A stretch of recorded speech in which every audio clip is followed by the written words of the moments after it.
Buenos días, buenas tardes, buenas noches. Hoy día quiero compartir algo con respecto a la intimidad con Dios que está en el Cantar de los Cantares. Es el libro que más expresa el deseo del Creador de ser uno con su criatura, con todo el pueblo, que lo llama su novia, su esposa. En toda la escritura encontramos muchas partes donde se refiere al pueblo de Israel como la novia, la esposa, la futura esposa.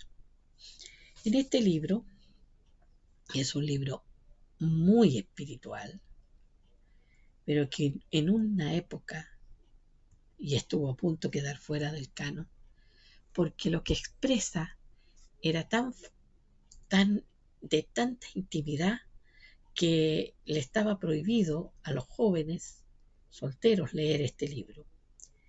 Pero tiene todo un lenguaje espiritual. Dice en el Salmo 25, en el verso 14, si no me equivoco, dice que el secreto de Dios es solo para los que le temen, o sea, para aquellos en el cual actúa el principio de la sabiduría, que es el temor al Eterno.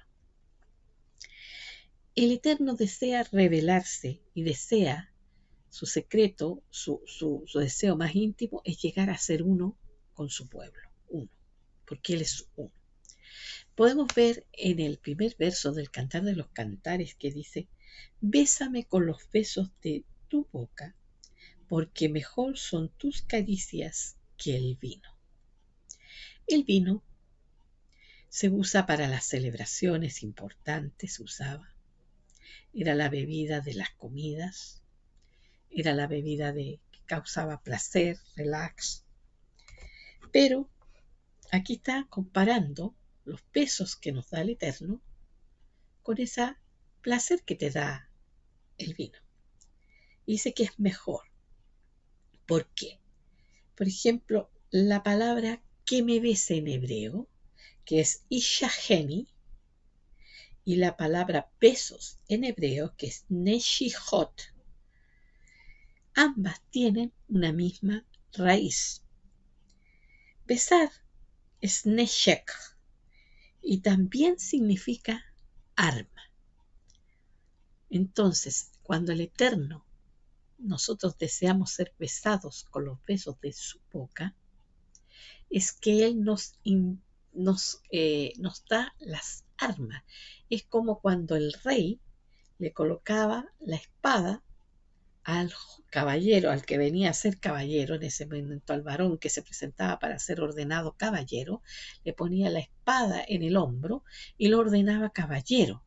Y esto quería decir que el hombre ese estaba capacitado y estaba con las armas para defender a su rey, para defender el reino.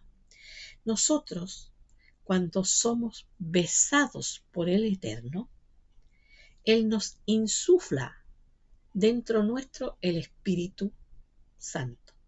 Recuerden que Jesús, antes de ascender, sopló sobre los discípulos y dijo: recibid el Espíritu Santo. Y el Espíritu Santo nos capacita a nosotros para estar en esa intimidad con Él y saber lo que Él desea. ¿Qué es lo que hace el vino? Te causa un placer al beberlo, pero después te nubla la razón, te nubla el entendimiento si tú tomas más de una copa. Es por eso la importancia que el creyente debe anhelar la intimidad con el Creador. Dice y relaciona los besos de su boca con la presencia del Espíritu Santo en nosotros, y también relaciona esa intimidad con los aromas perfumados de los aceites. Dice, es en los aromas del aceite que se derraman, del aceite ese perfumado que se usaba, dice, es como Es como esos aromas, está allí el secreto del nombre del Eterno. ¿Quiénes conocen el nombre del Creador? Nosotros en nuestra lengua española y en nuestras Biblias en español tradujeron todas las partes donde estaba el tetragramatón por la palabra Dios. Y en el Nuevo Testamento ni siquiera aparece el tetragramatón, sino que aparece el Señor o Yahvé o Jehová. Y no se ponen de acuerdo porque hay que saber que el lenguaje hebreo, la lengua hebrea, solamente tenía consonante. El sonido vocálico se aprendía por el escuchar, pero no se escribía. Después, con los años, vinieron los masoretas que le colocaron unos puntitos que simbolizaban cómo se pronunciaba el sonido vocálico, si era A, si era E, si era I, si era O, si era O. Pero sabemos que en todas las partes del Antiguo Testamento donde aparecía el nombre de las 4 letras, Yod, Hei, Bot, Kei,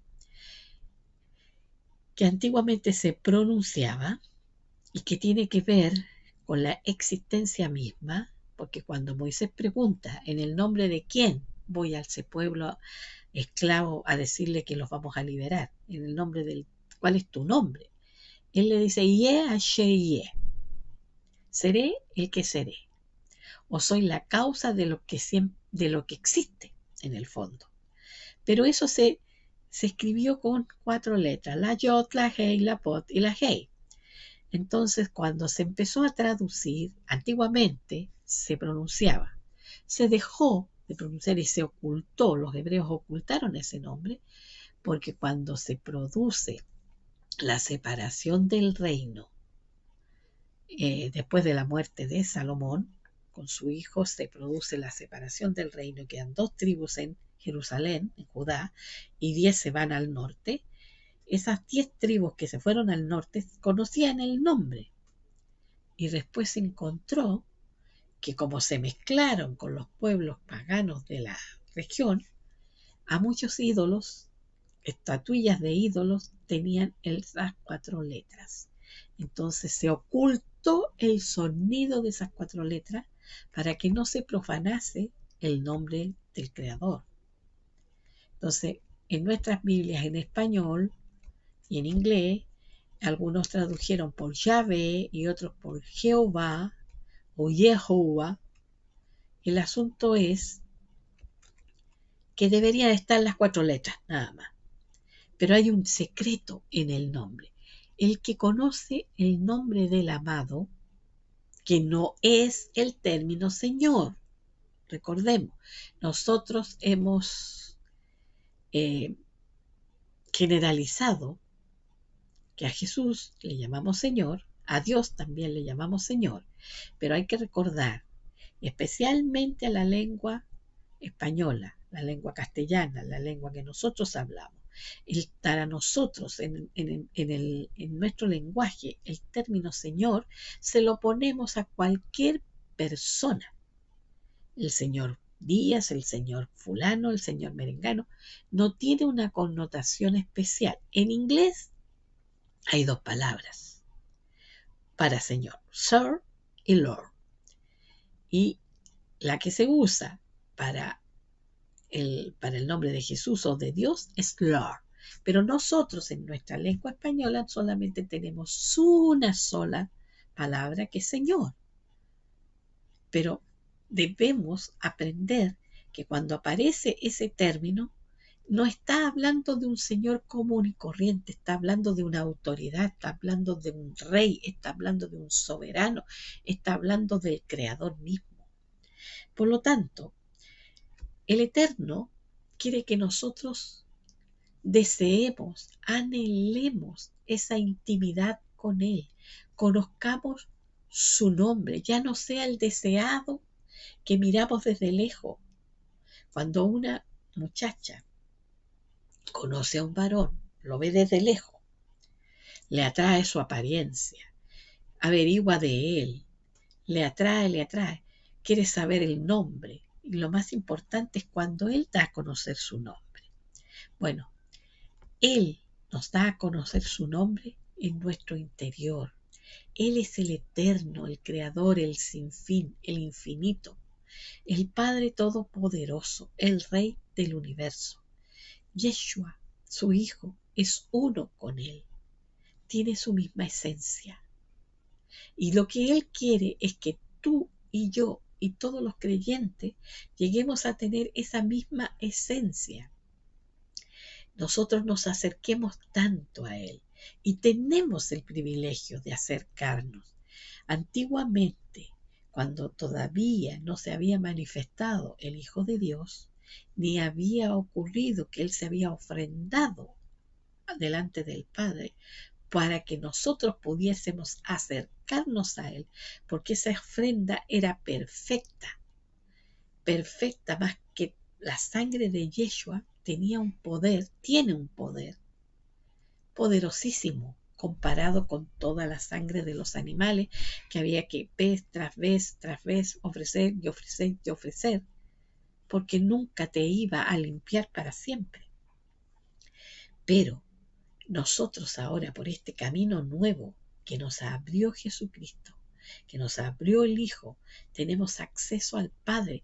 Nosotros podemos acercarnos al Padre. ¿A través de quién? De la ofrenda del que se ofrendó a sí mismo, para llegar a ser uno con Él, llegar a ser la intimidad con Él.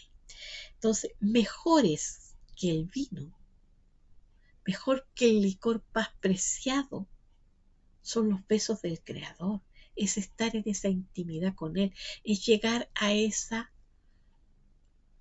que todo lo que está a tu alrededor desaparece, llegar como al éxtasis de estar en su presencia. La presencia de Él dentro de ti y tú en su presencia. Eso son los besos de su boca. Esa intimidad, esa comunión de intimidad. Yo en la presencia del Señor y la presencia del Señor en mí. Debemos desearlo. Debemos anhelarlo. Debemos pedirle que nos atraiga en pos de Él. Y en pos de Él vamos a correr. Él quiere atraernos, pero nosotros nos distraemos. Recordemos, este es el libro del amor, donde está hablando de una relación entre un rey y una doncella. El rey es Él, la doncella somos los creyentes. Ahora, en Apocalipsis encontramos, cuando hablan los mensajes a las iglesias, que hay un reproche a la iglesia de Éfeso en el capítulo 2. Has perdido tu primer amor. Esto es como un matrimonio.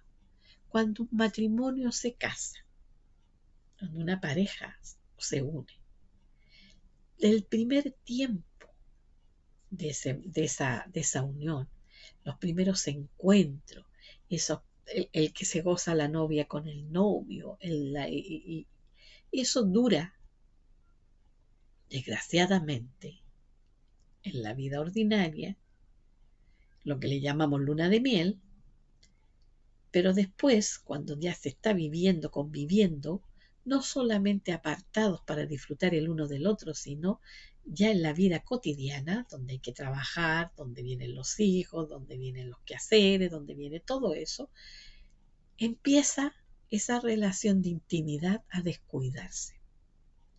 Y no estoy hablando solamente de lo que es el sexo, sino que ya esa manera de tratarse el uno al otro se va perdiendo en muchas parejas, se va empezando a enfocarse en los defectos del uno y del otro, a quejarse por todo el quehacer que implica esa relación, y el matrimonio en sí empieza a quebrarse porque no se cuidó esa intimidad, no se cuidó esa relación que hay que cultivarla diariamente.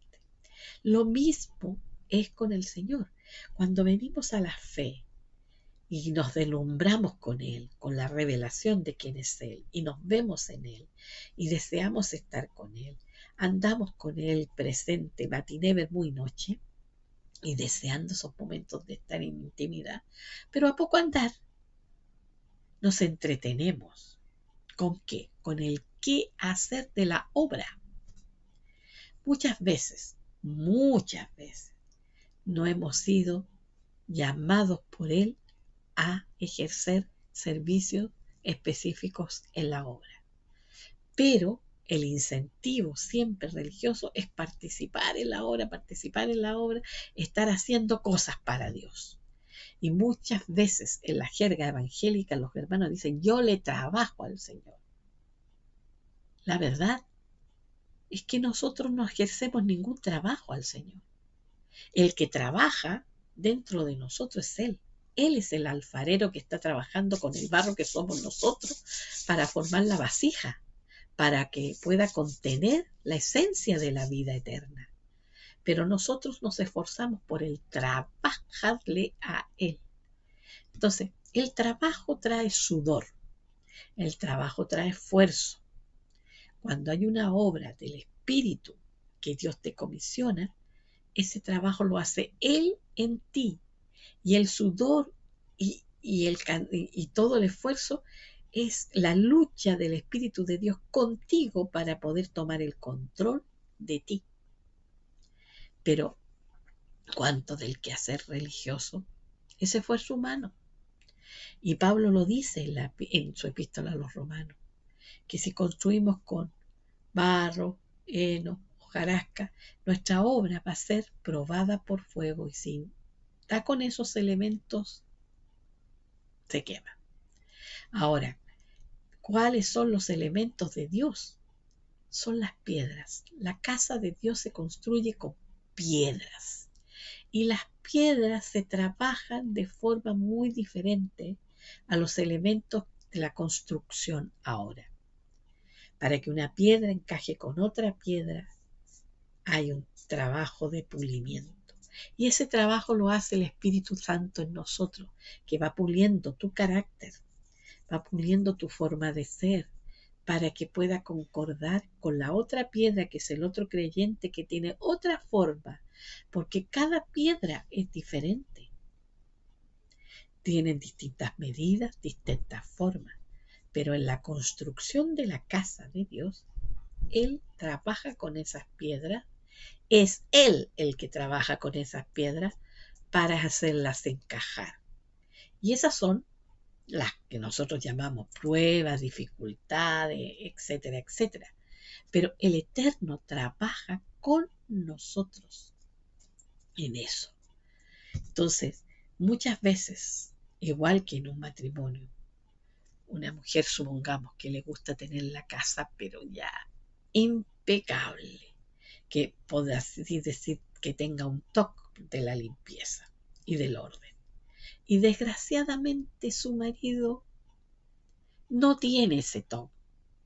Por lo tanto, le da lo mismo dejar una chaqueta aquí, una cosa acá, otro allá, y eso a ella le desfigura la imagen que tiene de cómo debe funcionar la casa y causa un choque.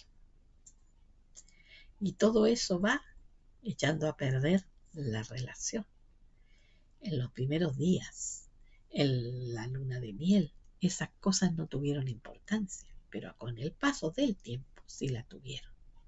Entonces, si tú tienes una naturaleza inquieta, una naturaleza hiperkinética, una naturaleza que te gusta estar en todo y participar en todo, vas a querer participar en todo lo que se llame que van a hacer en la organización, en la iglesia, vas a levantar el dedo para participar. Pero ¿qué es lo que quiere el Señor? Que tú participes con Él, que tú dediques tiempo a estar a solas con Él, que tú converses con Él, que tú te quedes en silencio con Él, que tú te dediques tiempo para leer las Escrituras en una actitud de oración, para pedirle al Espíritu Santo que te revele esa palabra y te la aplique a tu vida. Pero no dejamos tiempo, porque hay que hacer. Y eso es dejar el primer amor. La iglesia de Éfeso tenía muchas cosas buenas, pero la principal la había dejado, el estar a los pies del amado. Recordemos cuando Jesús estuvo en la casa de Lázaro. con sus discípulos. Toda Marta se empezó a afanar, a preparar comida, a ordenar aquí y allá, y María se sentó a los pies de Jesús sin importarle ninguna cosa, si se iba a servir agua, si se iba a servir vino, si se iba a dar comida o no. Ella se sentó a escuchar al maestro. Y viene Marta y le dice: maestro, mira, estoy yo afanada. Y mi hermana está sentada aquí tranquilamente con los varones escuchándote. Y no me va a ayudar a la cocina, porque era la costumbre que las mujeres eran las que estaban en la cocina. ¿Y qué le responde? Marta, Marta, afanada. De todo lo importante, tu hermana escogió la mejor parte. Siéntate, escúchame, póneme atención. Eso es lo que Dios quiere de nuestras vidas. Si no tenemos un tiempo para estar al servicio del Señor, y esto yo he visto muchos pastores que hacen tantas cosas que cuando ya terminan están tan agotados que se van a la cama y van a orar y se quedan dormidos porque han hecho tantas cosas. Y lo más importante, el estar delante de Él, el escuchar lo que Dios quiere. Pero están afanados que hay que construir un templo, que los instrumentos, que esto, que lo otro, que aquí, que allá. Y lo importante es ministrar al Eterno. El Eterno necesita que nosotros estemos a sus pies y le escuchemos. Y escuchemos su instrucción. Y una vez que Él te dice, párate y hazlo, te paras y vas. Pero nosotros vamos como voluntarios a hacer todo lo que vemos que hay que hacer. Pero lo más importante es lo que hemos descuidado, que es el tiempo de estar en la presencia del Señor. No parar de abrir un pliego de peticiones y pensar a orar y pedir y pedir y pedir y pedir, sino para estar en su presencia y escucharle a Él.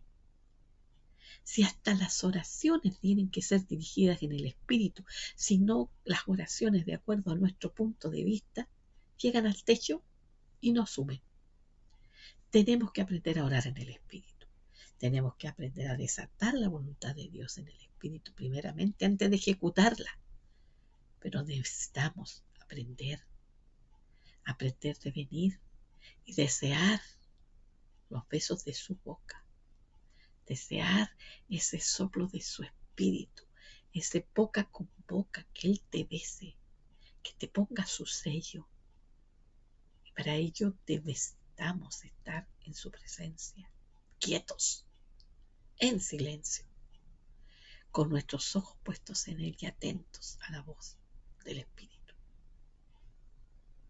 Si te gustó, dale like, compártelo y suscríbete al canal.